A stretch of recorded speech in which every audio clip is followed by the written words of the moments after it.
You're listening to the B4evaKool podcast. My name is Rex45.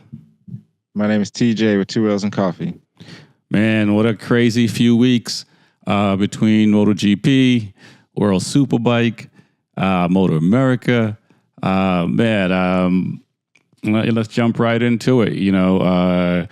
Sachsenring predictions. One of Marquez's, I don't know if his favorite track, but he does really well there. First time on the duck. That man almost launched himself into to Saturn or somewhere. Yeah, he almost launched himself into Saturn. He's used to doing that before. He launched himself to the moon, and another time I think he launched himself to like Mars or something. Marc Marquez rides so hard. I almost felt that the pressure was so high on him that he kind of, I don't know, the mentality of his Honda riding there, because he didn't ride the duck there before, no real data. So he was the example pretty much of what not to do around the corner. Right. Because he threw himself to the moon, like you said. And funny thing is, of course, he was a little banged up, but somehow he got on the bike again and did, I don't remember the times, but he put himself in first, and then he went and got checked up at the doctor. But that put him in a good position, but he just slipped out at the end to put him into Q1. But, I mean, that man can ride. Yeah, man. He definitely can ride. I think he needs to, be a little bit more patient because, he wants to get, obviously I haven't had a conversation with him, but it seems like he wants to get used to that bike ASAP. And I don't think he's given himself enough time to do that. And you can see the mistakes he's making in that process because he wants to be up front right away instead of, I'm not saying he should take the Morbidelli route, but you know what I mean? I don't think he needs to go as hard as he's going. He got a 2-year deal. Of course, he wants to win, everybody wants to win a title, so I get it. But, at the detriment of jacking yourself up, taking yourself out for the season or a few more races, I think, I think that, he doesn't necessarily need to push as hard as he's pushing because, he's crashing. Yeah, and from where he started from, I think 10th on the grade. I mean, he pulled up he got into 6th spot. But yeah, this needs to take it a little easier. Yeah, for sure. And he did finish 6th. And, I think he had a couple of, almost, oh shit moments and in the sprint race and stuff like that. So, he's not always going to start from 10th and finish on the podium. It's nice when that happens, but that's not always the case. It was interesting because a lot of riders actually rode well that weekend at Sachsenring. But even his brother rode fairly well as well. So, the Marquez brother was a good look. In the sprint, though, it was nice to see Bastianini ride well because, these guys are fighting for it. It's nice to see Morbidelli. He's finishing, he finished 5th in the sprint. So that was, and qualified fairly well as well. So, to see that is incredible. So, let's talk about Martin in the sprint. I mean, he seemed like he just put his head down and he was ghost. Real quick, for Martin, do you remember the Stefan Bradl incident with Marc Marquez? Yeah. Do you think that would have affected anything? Oh, for sure. He would have. I think he would have qualified better because he was on a flying lap. Marquez was. It's unfortunate. Obviously, I don't think Bradl. They gave him a 4 grid position or penalty or something like that when he was like already in the back. Yeah, I wasn't deliberate. You know what I mean? And that's the unfortunate side. I think that, and maybe because he's not racing as much as he is the test rider, but I think a lot of those guys in the last few rounds have been, riding slow like Moto3 in sessions where people are on flying laps. They're on flying laps, and they're trying to come up. So he should have been more mindful. He didn't do it deliberately, but I think a lot of riders, maybe they lost in their own sauce or whatever the case may be, and obviously they're not really here to think about other riders. They're there for themselves to do the best that they can do. But we've seen it in other situations where, people are cruising in certain section and, on straightaways, it's not a big deal, obviously, in corners and chicanes and stuff like that. When you got to cross over the racing line, those are those things where it's kind of like, okay, you got to be mindful of what's happening. And I don't know if there's a good way for that because, you're using all of the track on your line. So at some point you are going to, even if he's all the way on the left, at some point you're going to be coming out on him on the left. So it's really hard to say what's right. But I think you have to maybe before you get to a corner, look over your shoulder and see what's happening before you move, because it could have been bad. Yeah, it could have been bad.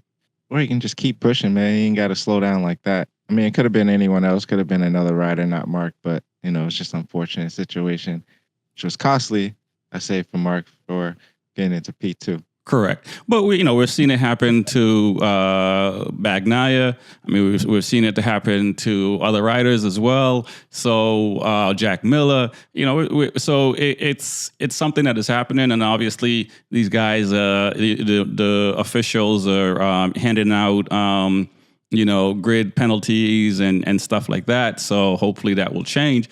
I mean, it wasn't always the case. So I'm not quite sure how it's finding its way into MotoGP.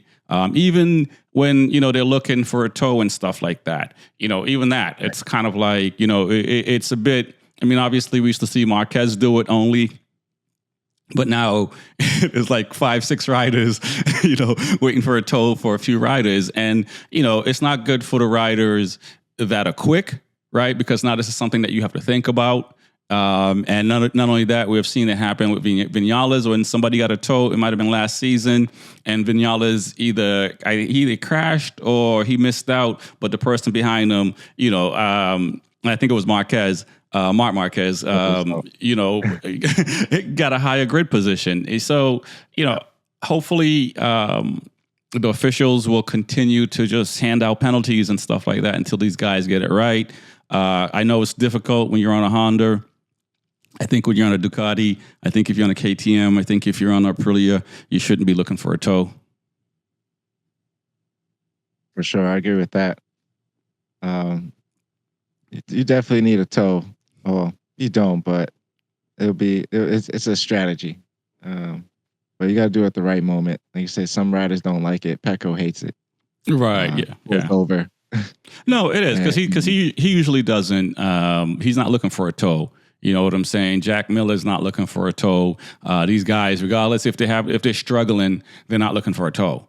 You know what I'm saying? So obviously, I don't want to sit here and say these other riders are not stand up or anything like that. But from a viewer perspective, it doesn't look good. Thing is, just you should use it just to get yourself going. I don't. I mean, once you get good at it, I guess you can use it to take advantage of someone's time. But I think it's just to get yourself going, get the flow. It's a different track. It was at a different one the week before. So, but if someone doesn't want it, you keep going. You don't have to wait for the next person and cause traffic delays and all that stuff. For real. So Martin, I mean, he won the sprint. He kind of was in his own zone. Sprint king, baby. Lap records are being broken. Yep. I mean, points, went up just a little bit. Say again? I said his points went up just a little bit in the sprint. Just a little bit. It was, it was interesting to see where the Aprilia Trackhouse guys, qualified, and which is very impressive. And a long time probably coming, more for Oliveira than Raul, but nonetheless a long time coming. And even to get on for Oliveira to get on the podium, in the sprint. Hopefully, these guys and the team has it sorted out. So hopefully, the second half of the season will be a lot better for them. Sounds like Oliveira may jump ship. To maybe Pramac, or I think probably Pramac is the only option other than staying with Aprilia. I can't imagine he'll go to Honda. What are your thoughts about the Trackhouse guys? I mean, I actually like it. I was pretty excited to see them 2 and 3, to start the sprint and the race. So it's good to see him on the front row. It's also good to see where the attention's on Martin, Marquez, and Pecco, where, this race they were kind of fighting with them in the mix, just kind of getting in the way just a little bit. Right. Pecco was on the podium, so he finished third, but, it's good to see them in the mix. So it's right at the halfway point of the season. I mean, they've been doing okay, but hopefully this is a good stepping stone at the right mark of the year. So in 2 weeks in time, hopefully they're top 10 and not like 15 to 20, right. 10 to 20. Right. Hopefully. Acosta, it did not become the youngest winner in MotoGP. Marquez retains that one of those what's the word stats. He looks to be struggling a little bit. Acosta, he did crash out. He's a rookie, so I think this is normal. What we're seeing now, I think what we saw in the beginning of the season was the anomaly. Usually, rookies do struggle when they come into when they move up a class and stuff like that. So, I'm not. I think he's gonna be fine. I think he's gonna be fine. I think the crashing is kind of catching up to him. He kind of went on a clean slate for a couple races.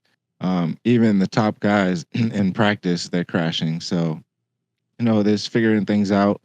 I think he's just being more mindful, but I think it'll be okay. Yeah. Bezecchi, he's having a horrible season so far. Lucky thing he has a factory seat for next year. Hopefully, his time, the summer break he'll come back with new energy. He also was one of the big crashers over the weekend, and he lost his visor and got a little bit of gravel in his face and stuff like that. And hopefully, he'll sort it out after the summer break. Yeah, I hope so. I mean, there was a lot of crashes in the practice and in the beginning that they were figuring out the tires were cold on the right side, basically only in 2 corners. Right. Yeah. But Bezecchi got caught up in one of those corners. Like you said, his visor broke and got a little banged up. Marc Marquez got thrown to the moon. Maverick Vinales. Oh yeah, my goodness. Rodeo. All cold tires. I don't know if Maverick was cold tire, but yeah. Hopefully Bezecchi can pull it together. Not a great time. We'll have 3 weeks off too, so see if he can heal up. Yeah. Gian Antonio, still not sure where he's gonna go, but it sounds like he's riding fairly well. Where did he finish? Did he crash out? I think he might have had mechanical, right? Yeah, he had mechanical, I believe. And pitted in the race. Martin was leading the race, the GP race. Go ahead. He finished 12th in the sprint, and I think he had mechanical in the race. Right. Martin, he crashed out in the race after leading. Pecco put a lot of pressure on him. A lot of pressure. Think it was pressure? Yeah. I think so. I mean, there was 3 laps left or something like that. Something ridiculous. He almost had it, and it's. Yeah, obviously we've seen Pecco make a mistake as well, crashing out on the last lap. So it does happen, and we said that the pressure was applied from Martin when he crashed out. Maybe it's reversed. Obviously, Martin doesn't. Neither one of them crash out that often. But yeah, I think there's a little bit for Martin because he struggles in the long races, the more so than Pecco does, in a sense that Pecco's winning more of the GP races and he's winning more of the sprint races.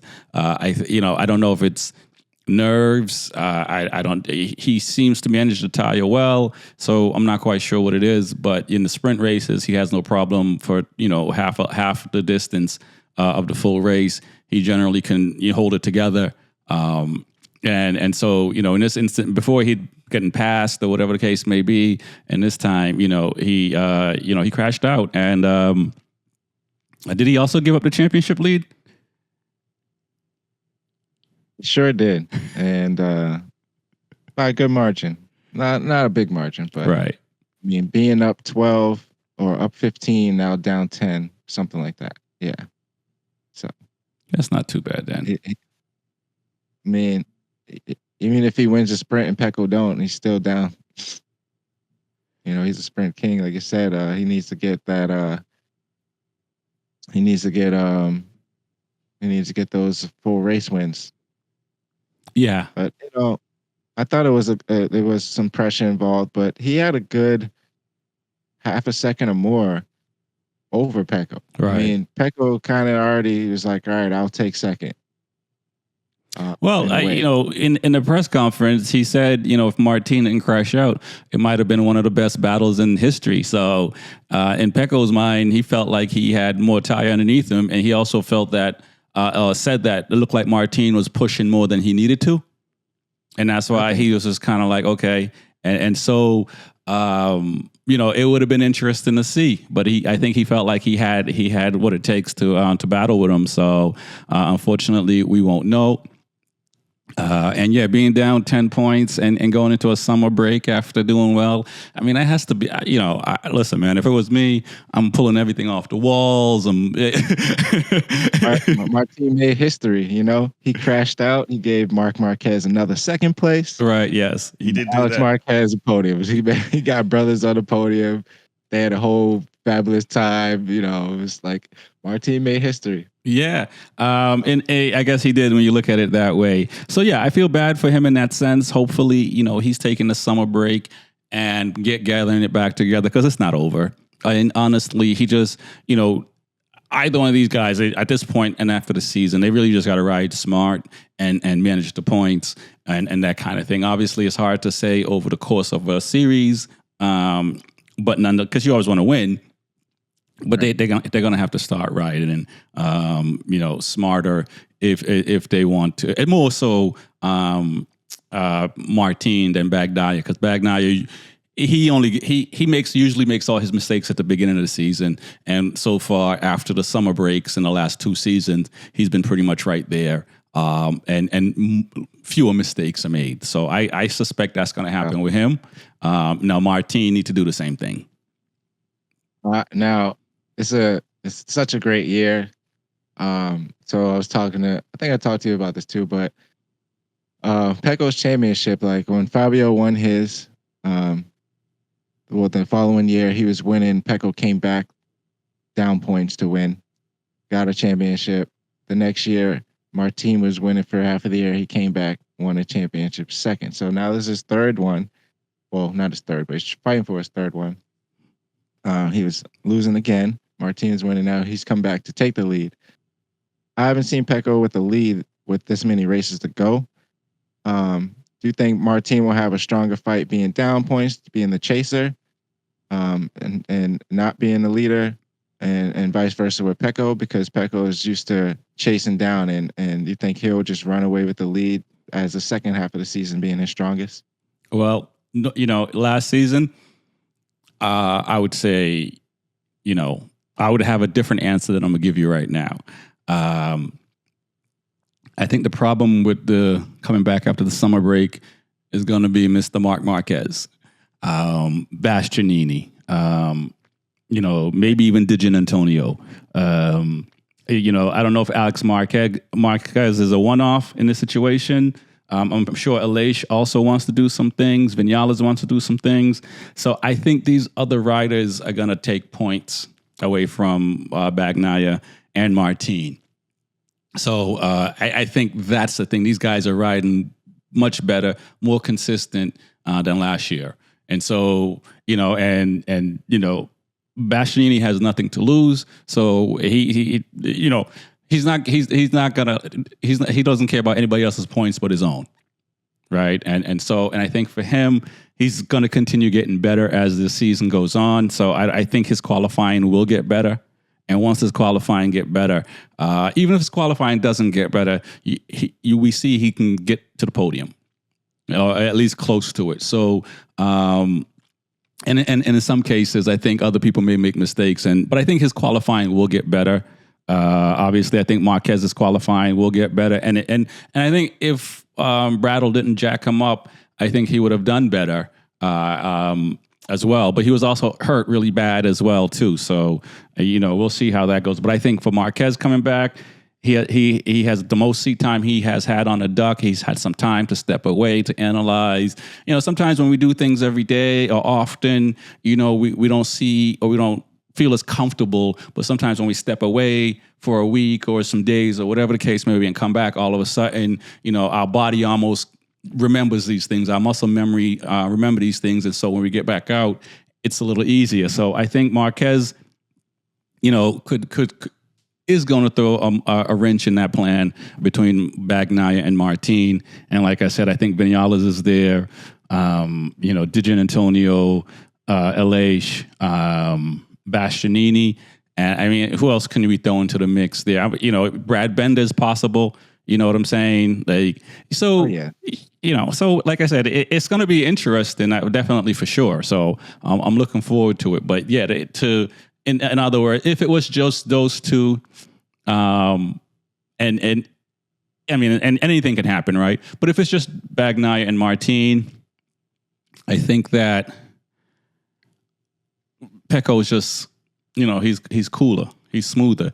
He handles the pressure. If there's pressure, we don't see it, right? We see that even when Bagnaia crashes out, it's the same reaction.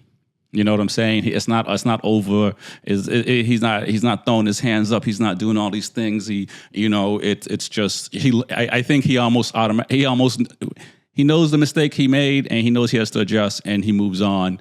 I think for Martin, and myself included in this, some of us take longer to get rid of the negative energy. So I think for Martin, it takes him a little bit longer to get over what happens. And I don't know if he fully gets over it. You know what I'm saying? Like, I don't know if he fully gets over it 100%. But so I think if it was just those two, I would still put my money on Bagnaia. Kind of, I like that explanation.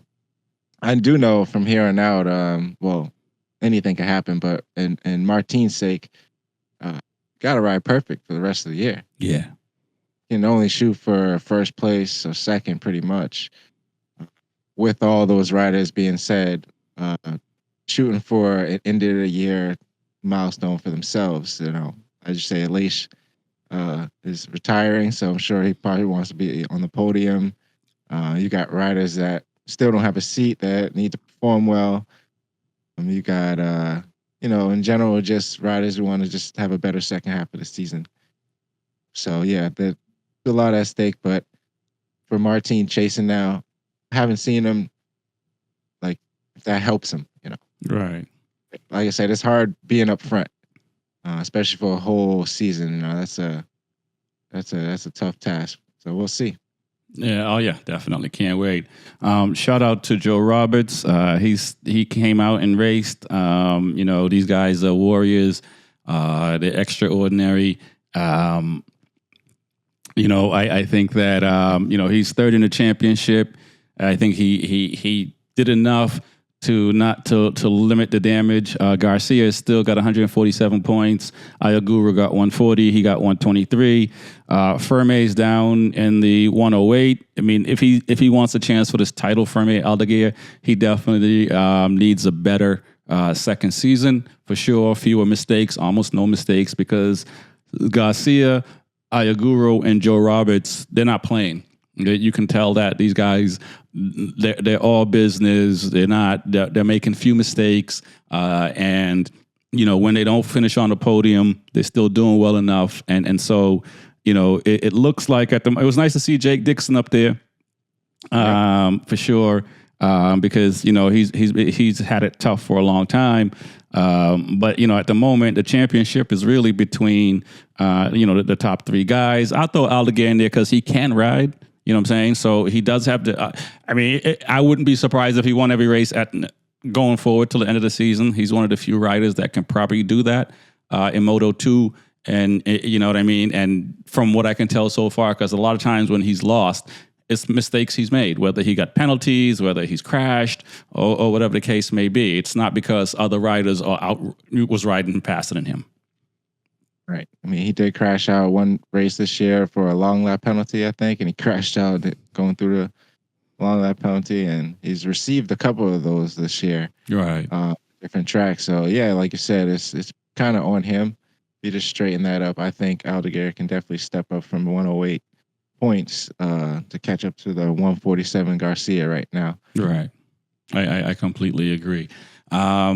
Let's go into World Superbike, man, because, we could talk MotoGP, but there's a lot of classes and a lot of series to talk about. World Superbike in Dunnington Park, I do like that track. I've seen it more with BSB riders and stuff like that. Hopefully one day I'll get to go and get on that track as well. I'm almost close to ordering that BMW, man. I mean, what is it a foregone conclusion that Top Rock is going to win the championship, or do you believe or think that Bulaga, Alvaro, Inoni, Petrucci, and even I'll leave it there, because I think I only think Ducatis can catch them. I don't want to sit here and say the Kawis and the Yamaha. Shout out to Jonathan Rado for getting on the podium. Right. It was good to see him up there. He was super happy. See that wheelie over the line? Yeah. He was super happy. But I want to know what sold you about saying the BMW is when Top Rock came into the last corner on a one wheel and then it hit the straightaway. I think I was sold from a few rounds ago. Okay. And it's, it was nice to see Redden up there. It was nice. Unfortunately, Gerloff, I'm not sure what was going on. Vandermark, not so sure. But at least it was nice to see Redden up there. Granted, it's a track it's his backyard, so it's a track he knows. But it was good to see. It was good to see him riding the BMW much better. It's like we've said before. I don't want to say it's a foregone conclusion, because I think these other guys will figure it out. I think Ducati will figure it out. I don't think they're going to sit here and want to be beaten, by 2 seconds, 3 seconds, 5 seconds. I don't think they're going to want that. So I do believe Ducati is gonna do their very best to try to get in front of him. I don't know what's going on with Alvaro Batista. I think if he qualified better, I think he would have a better shot. Because he definitely has the pace, and we see his late race pace.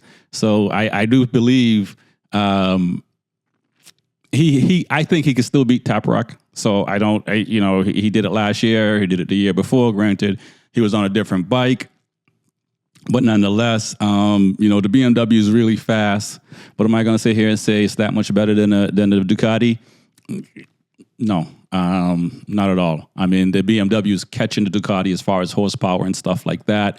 It's just, I think, I think these riders, like I said, I think they'll figure it out. Bulaga is on his first year. Remember, he's a rookie.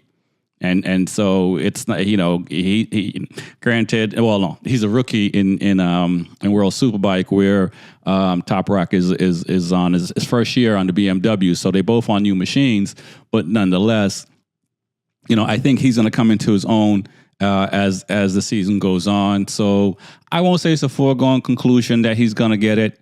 It's nice to see him riding well. It's nice to see what the BMW can do, because they've struggled for a long time. And so it's nice for that to happen. and it was still really fun to watch. It's fun to watch him ride because the dude can ride. It looks like he can.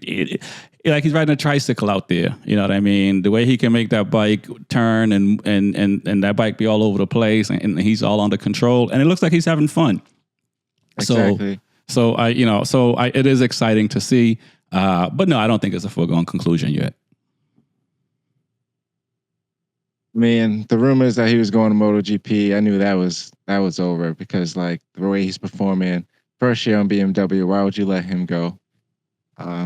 It's just he knows something.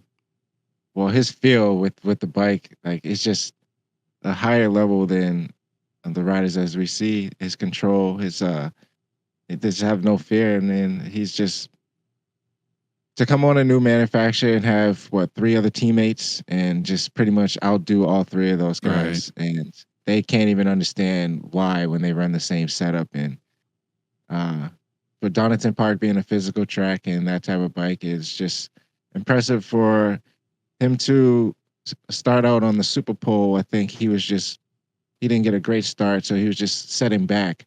But once he found his way through, like, all right, see you later by like 4 or 5 seconds. Right. It's like, what? So, I mean, he's up 41 points right now. Wow. So I don't know. I got to check how many races are left, but yeah, I think he's got that in the bag. You think so? Well, let's see how many races he got left.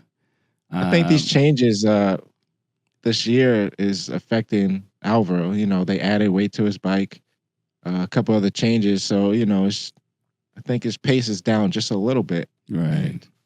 Well, you know, they got about 1, 2, 3, 4, 5, 6, 7 rounds left. So still a long season to go. You know, you mentioned him not going to MotoGP for next year and staying with BMW. Yeah, I think it makes sense. You know, you're on a machine that you look like you can probably win a title this year. You could probably win a title next year, maybe year after. Right. So, and not only that, but MotoGP right now in 27, it's going to be a different bike. So, you know, I think there's a lot of consideration there because it's kind of like, okay, well, I'll go 2 years and go learn this bike, and then it's going to be changed. Or he can stick with BMW for 2 years and then go into MotoGP if the opportunity presents itself in 2 years on the 850cc bike, and then just learn that bike.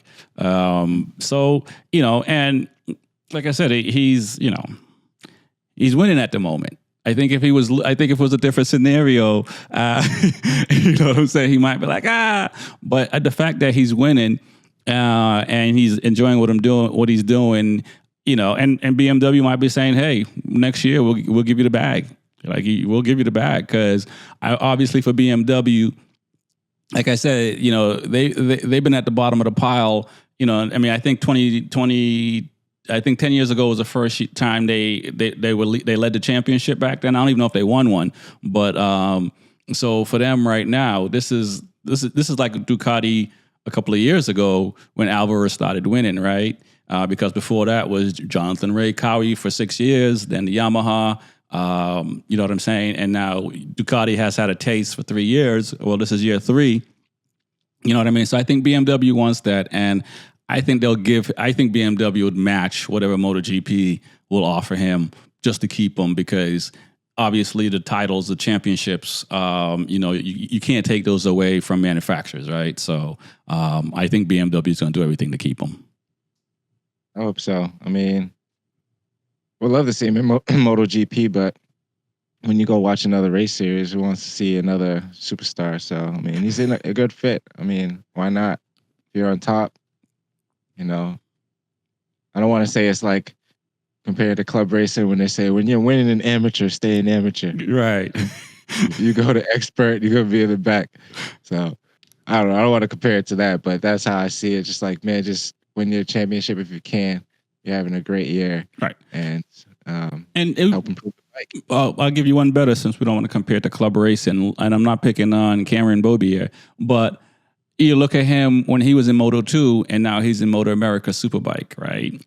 So yeah, it feels good to win. You know what I'm saying? And so, there's and he was only maybe a second off the top guys in Moto 2, but that class is so competitive.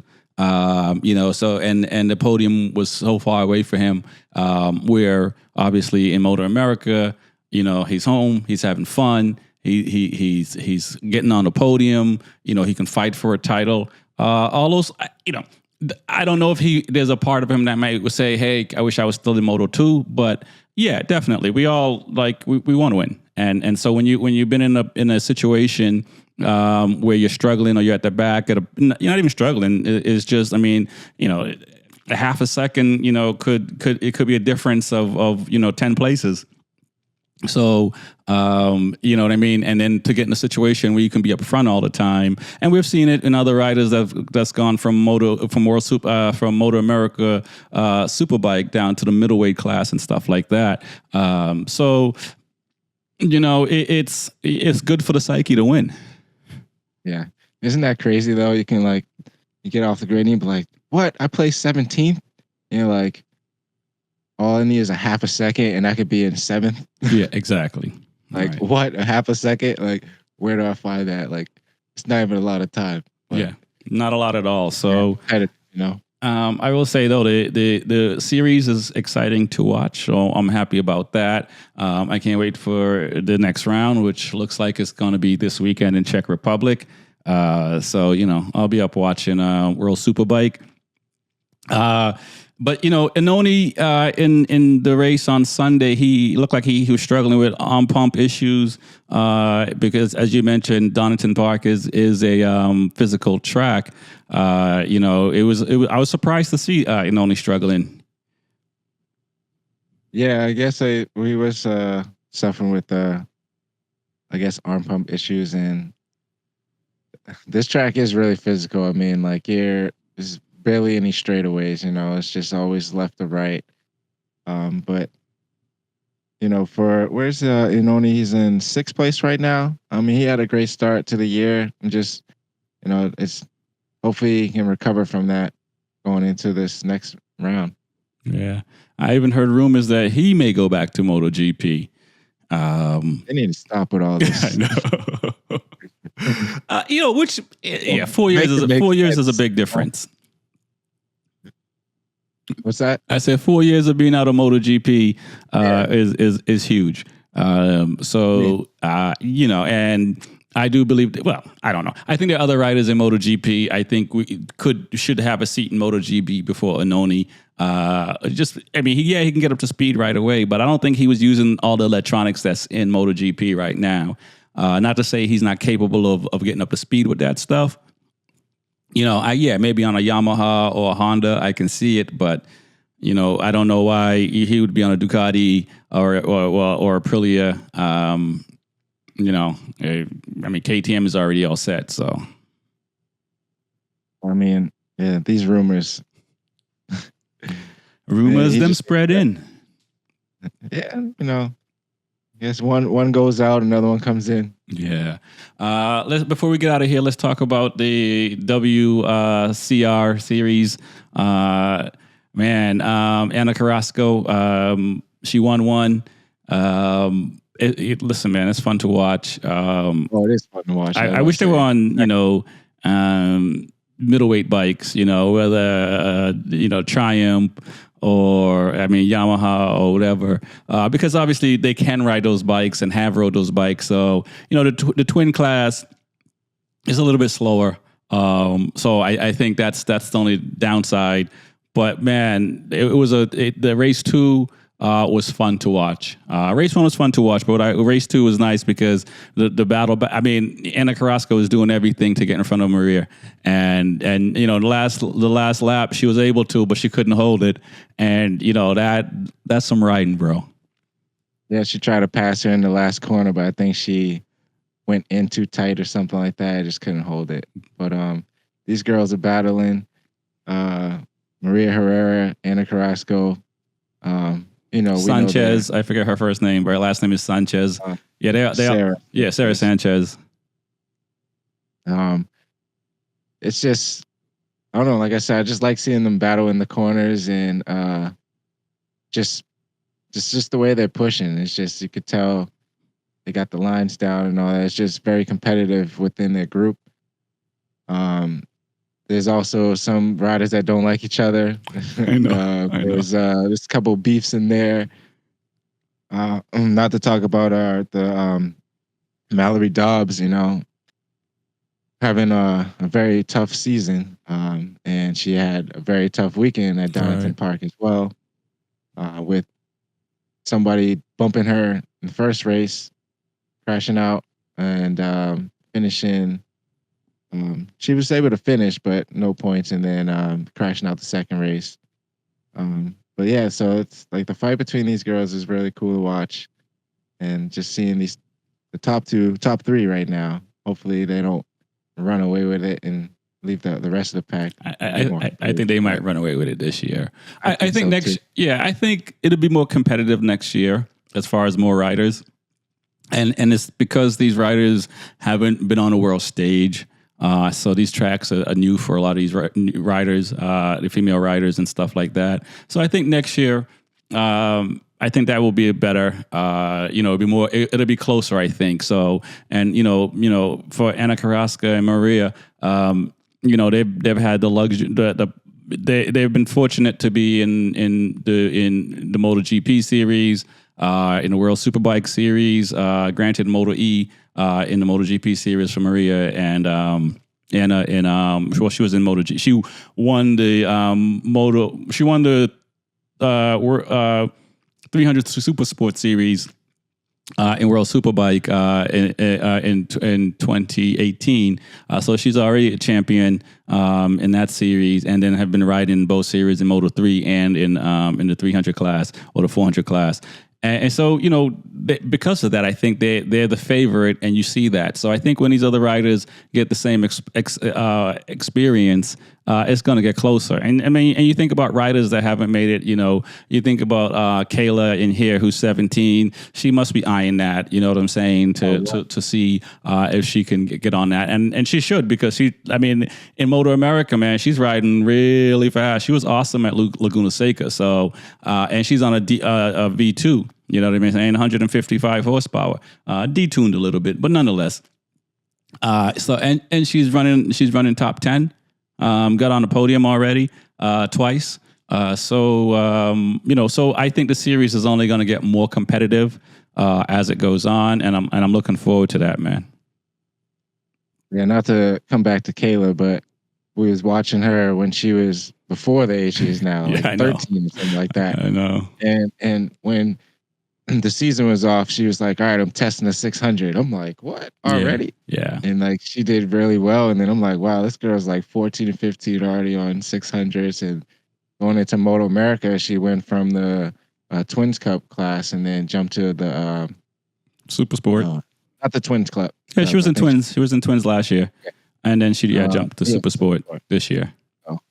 And she's doing really well, like you said. And I mean, and that for sure would be a good fit for her, I would say, be in the WCR. Yeah, I think so as well. Let's wrap it up there, man. I do want to say this before we go.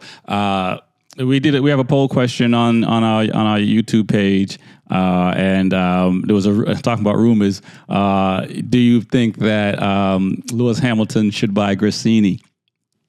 So far, the majority of people have said no, which I'm surprised at. Because why not?